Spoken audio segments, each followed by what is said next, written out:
Baby, the folks down here at Calvary is starting to get a little vicious, ain't they? Their tongues is a little sharp, and folks' little things that they're saying and doing is a little curt, honey. I said, what's and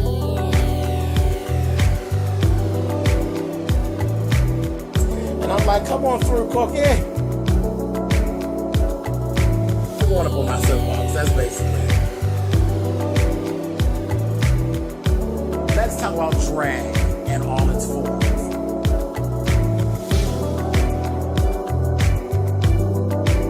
What, Cookie?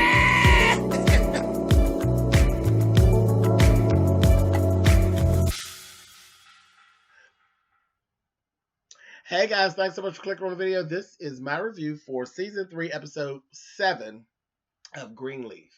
Like I said, people are getting very curt. People are getting very matter of fact down here to the Calvary, honey. And some of this got a little weird to me. And I'll start right off with the first thing that was strange. Gigi. Gigi is diving into this whole thing with this murder case with this woman that killed her husband. She killed this bastard with a hammer in his sleep. Okay, now I'm looking and I'm saying, I don't know, Gigi. This sounds like cold-blooded murder to me. He supposedly had used a hammer on her at a previous time. He abused her. He was her abuser and everything like this. He threatened to abuse the children. He never abused the children, but he threatened to abuse the children and all of this. And she killed him with a hammer in his sleep. See, that's the problem. This whole killing you with the hammer in your sleep. Now, I don't know if her defense is going to be temporary insanity, but what did you snap? Where did you snap? See, that's where the problem's going to be, where you snapped at.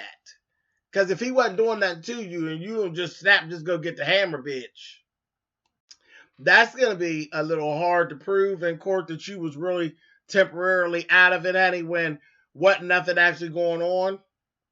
So anyway, but I don't know if that's actually going to be the case. But all in all, with Gigi, even dealing with this and seeing the photos and all that, it's actually rolling Gigi back to the whole ordeal with her and Mac.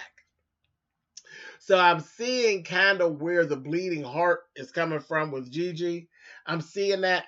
But Gigi, I don't know if you're doing the right thing. I don't know.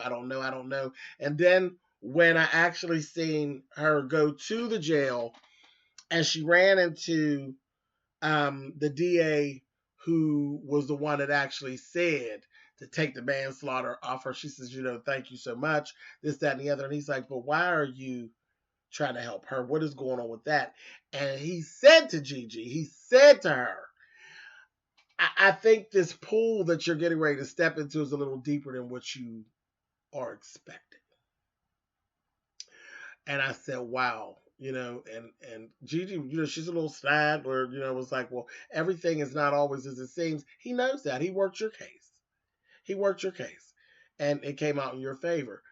But just his reaction, I was like, So I was getting a little confused. And then when I seen the woman for the first time, I kind of sided with him. She was very murder-esque.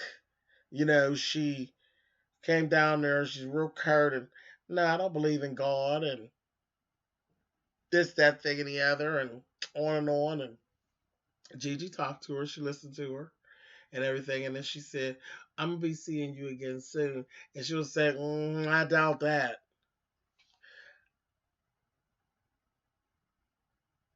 I was like, okay. I mean, I get it, and I don't get it. I get that you have doubt. You don't believe in God. So first of all, that's part of your problem. You don't believe in God. So there's part of the problem. You don't have any hope or any faith. So that's part of why your demeanor is that, because you're just expecting the worst because you don't believe in anything else. So I understand that and I get it. And I was trying not to hold that against her when I know better. When you believe in God, honey, you believe. And when you believe in a higher power, you know that there is some truth to be told that truth is going to come forth at some point, and there's really nothing that you have to do other than turn it over and let it go. And once you turn it over and you let it go, baby, he'll take it the rest of the way. But if you don't believe in him, you could believe ain't nothing going to happen. But when you believe, all you got to do is turn it loose, baby. When you turn it loose, he will finish it up. We ain't gonna go there. We ain't gonna go there. But so I get it and I don't get it. So I was like, okay. And then Gigi came back. Gigi came back.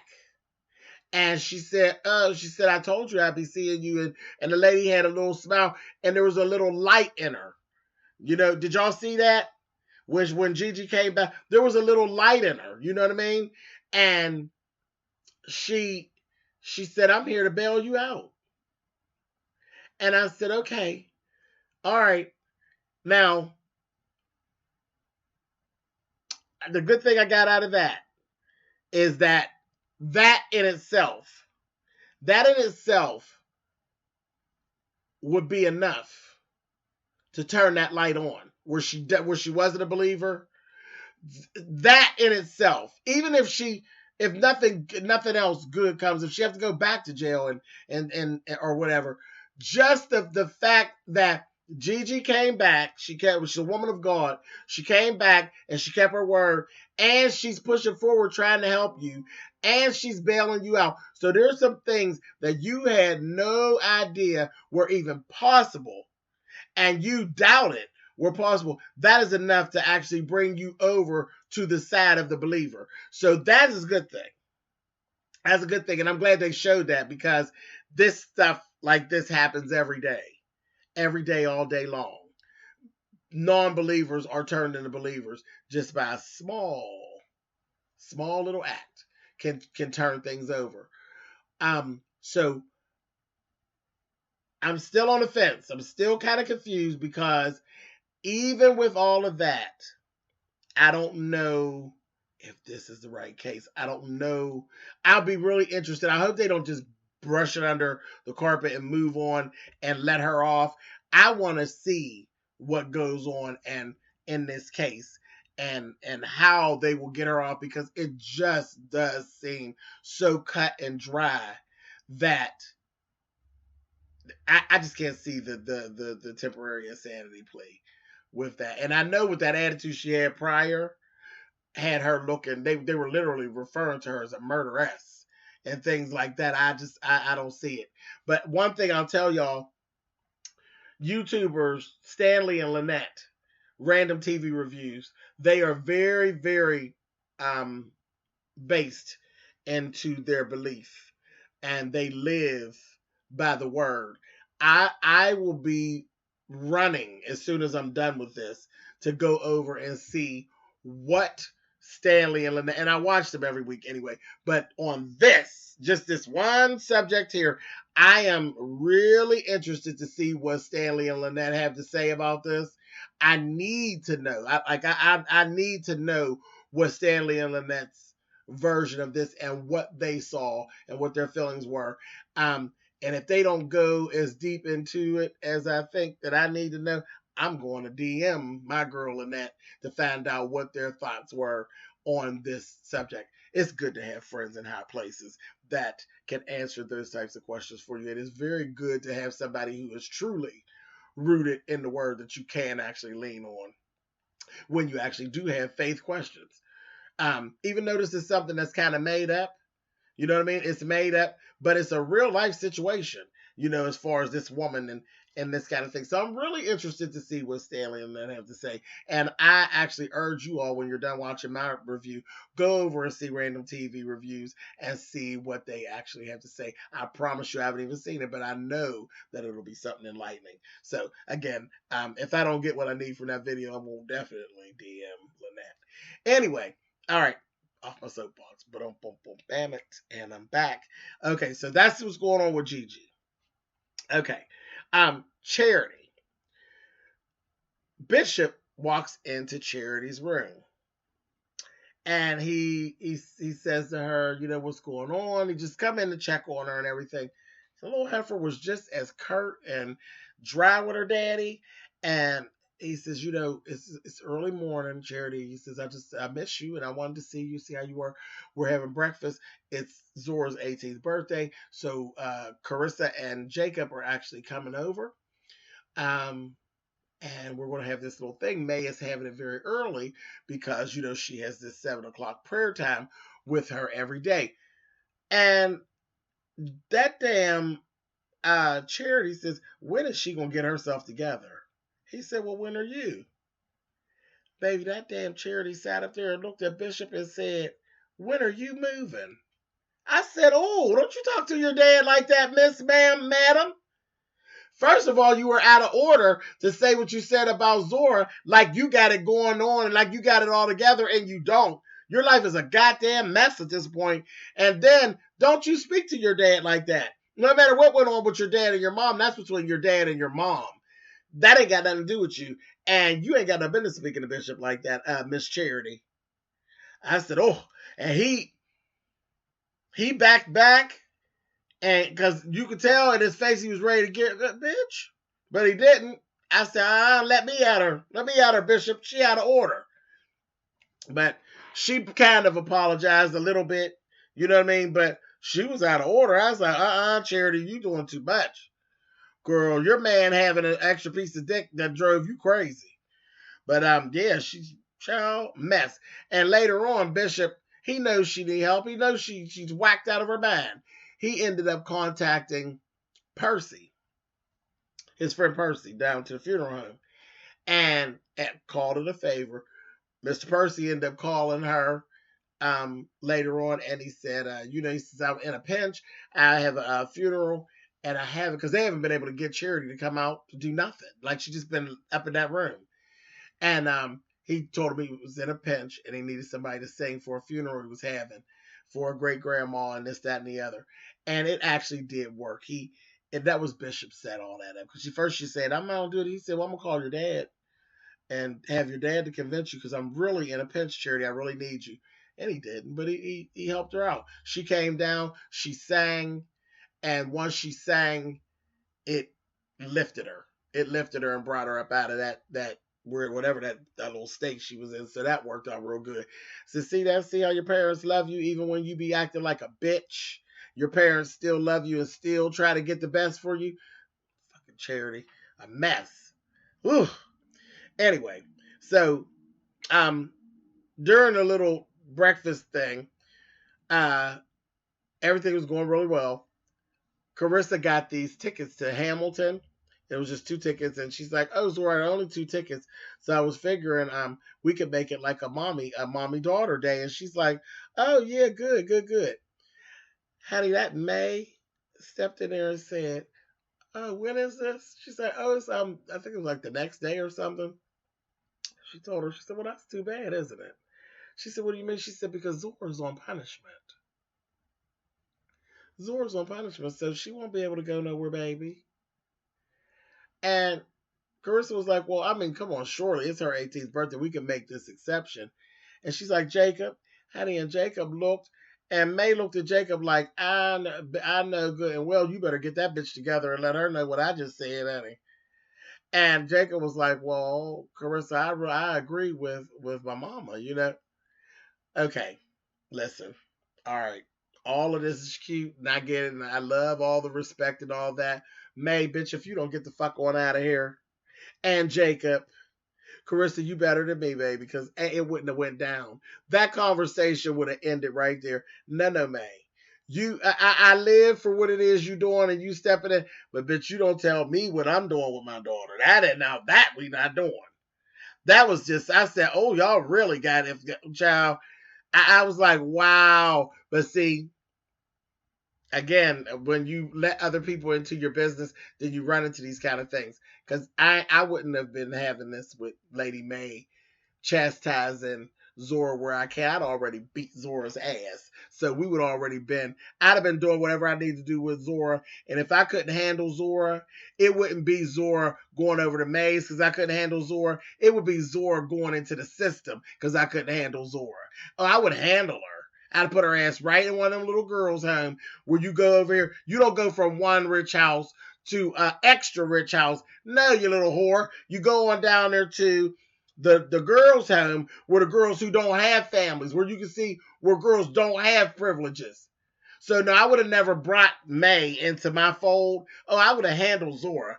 Baby, I'd handle her. You don't want to be with me? That's fine. You ain't gonna be with him either. You'll be right on down there to the Circle C or whatever the little thing is called in that little town. You'll be right down there with the girls who don't have extra and are patrolled. You would be, oh yeah. But it wouldn't be May. And and Carissa got into it with Jacob later on, was like, this is ridiculous. And Jacob was still going there, going. I agree with my mother, this, that, and the other. She gonna say, if your mate said, my mother knows what she's doing. She said, if your mother knew what she was doing, it would have took me 20 years to get you all straightened out. I said, girl, she got a point. She read you, Jacob. She read you down. Read you down. Because your mother has made your mother hasn't been the best. Y'all's all fucked up, honey. All of y'all. Your mother ain't got no success story with none of y'all. She got one that committed suicide that was molested, another one that almost got molested, and ain't nobody listened to none of them. You got another one that's just a goon, and then we got you that just think you the shit and you just was running around fucking everybody and everything and think that you special, think you the prince. So tell me where it is that your mother was this outstanding parent. Not at all. But Carissa, I fault you for even letting it go down, because I wouldn't have let her go up in there. I would have sent my daughter to a bitch that already fucked up 3 daughters. Sorry, wouldn't have happened. Anyway, I'd have walked off from my husband before I'd have let that happen. It wouldn't have happened. But anyway. Speaking of Jacob, and this just goes to show you proved her completely right, because you got mad at Carissa, then sat around there and talked to Tasha about the shit that Carissa did, and how you mad at Carissa because Carissa won't let you forget things that you did in the past while you did them. She ain't right for that, but you ain't supposed to be talking to Tasha. And the next thing you know, you lip locking and tongue drocking with old Tasha. So what Carissa said was absolutely the truth. And the way that Carissa treated you was absolutely the truth, because you right back to doing the fuck shit again.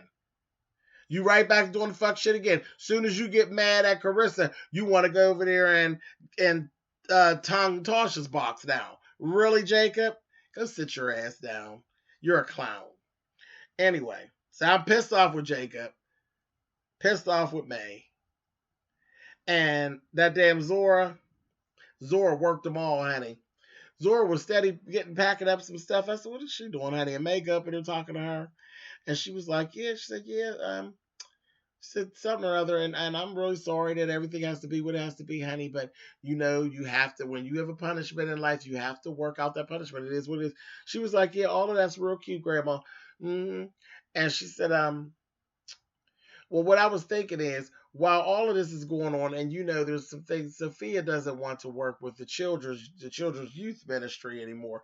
I was thinking you could teach the children's youth ministry until Sophia gets everything together. She says, well, no, I can't do that.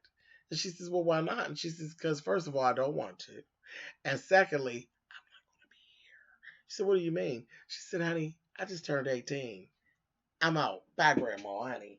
Got her little bags and marched on, baby. Marched on. Was on her way out the door. I said, oh, Miss Zora worked y'all's nerves, honey. And ain't a goddamn thing y'all can do. And it's the truth. Ain't a goddamn thing they can do. She's 18. She's 18. And guess what? They need to go on and let that little whore go see what the real world is like, honey. Because she need her ass whooped. She really did. She needed her ass whooped for the past 6 months. And then maybe 18 wouldn't look like this. But being as though y'all let 18 get upon y'all, let that little whore go on out into the street and see what the street really look like with that bastard that she think want her so bad. I bet he ain't leaving home. I bet he ain't leaving the cushiness of his home. And I bet they ain't letting that little whore in. Let her go. She'll be back. A mess. I said, oh, she's too much. Too much. Anyway. So, May and Gigi actually got into it. Well, first of all, May approaches. May was getting into it with everybody at one point. First, let me before I get to her and Gigi. May got into it with Corinne. Corinne was asking her about going over because she was supposed to give the lady day with Lady May was supposed to be at one place. She just switched it over. She having it there at Calvary, but Bishop don't know. I said, "Oh, here she go." Corinne said, "Well, I gotta go run this by the bishop." She said, "Ain't no, but you ain't gotta go run by a goddamn thing that I tell you to do with the bishop." She said, "Let me tell you something." She says, "Listen." She threw a threat at Corinne. She gonna say, "Now with all the changes that are going on here, Corinne, I'm just gonna tell you one thing, honey. Evolution. You don't want to be a part of it." I said, "Girl, did you just threaten our job?" "Oh, I'm really sorry, lady. I'm the first lady." Uh-huh. She just threatened your job. I said, "That was bitchy, May. That was bitchy and nasty. Bitchy and nasty." I said, "Oof. Okay, that was first." Then she goes and she starts having it with Gigi. She roll up on Gigi. Tells Gigi something about you and your newfound friendship with your good girlfriend Rochelle Cross. She said, "Mommy," she said, "Listen, I'm dealing with Rochelle for a specific purpose. I have a specific purpose for dealing with Rochelle, and I'll explain it to you later." She said, "Yeah, you got a purpose, all right." She said, "Sadism and spite, and it's both aimed at me." I said, "Oh, no, she didn't." And she said, "Mama, you know me so well." Being, sarcastic. She said, "Yeah, and you don't know me at all." I said, "Oh, girl."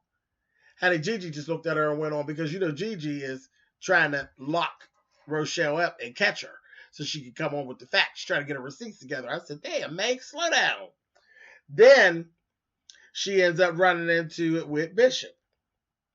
She Bishop says, he wants to talk to her about the whole Rochelle Cross thing and the cryptocurrency thing. And she said, "Really? Are you serious?" She said, "Listen, listen, listen, listen, listen. I wouldn't get down into none kind of business that you and that woman got going on." Said, "You are so blinded by that woman that you can't even see what's right in front of you. You are crazy. You are crazy. And ain't no way." Because that's what he's saying. He was supposed to get this. They have a joint account with some money to use for the whole cryptocurrency thing. She was like, "Not in a million years, honey." And she marched her ass on out of there. I said, "Oh, shit. Okay, cool. No problem." So we had that go on. Jacob took his ass home and made up with Carissa, knowing what he done.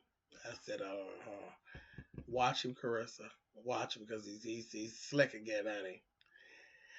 Bishop took his ass and was got in touch with Rochelle. He went and emptied out their joint account and gave the money to Rochelle.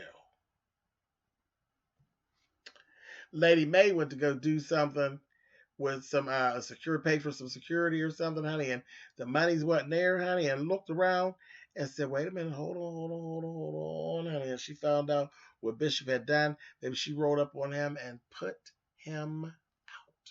He said, "I am going to be leaving after this." She said, "No, baby, you leaving here tonight. You're leaving here tonight. You can go stay with Percy." Percy. Well, Percy, he brought Percy into it. Percy thought it was a good idea. "Well, you go stay over at Percy's house, honey, because you're leaving out of here." I said, "Oh," so he didn't got put out.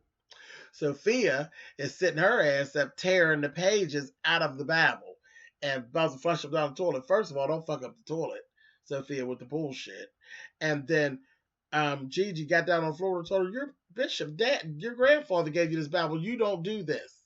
And she found because she was letting her work through her issues and her belief and all of this and she being upset with God and all that. And she told her, "No, Sophia, no. This has to stop.